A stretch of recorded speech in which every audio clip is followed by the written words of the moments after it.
Now we're gonna go ageism.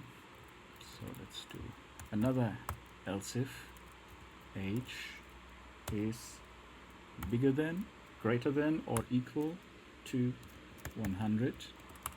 100.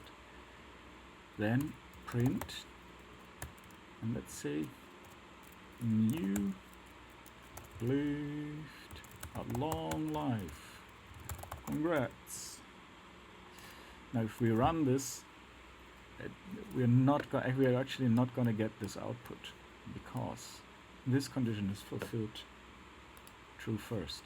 So let's say 100, because we have greater than or equal 100. So let's do that. You see, it still outputs this, because it checks if this is true, this is true. So it outputs this and stops to run this whole if statement thing. So how do we fix this? We just change the sequence here. We take this from here and we move it up to the top. So now this is the first condition or statement to run through, and then this of course is no longer an if statement but an else if, because it's the first one, and this one we turn into an else if. And now if I'm 100, you lived a long life, congrats.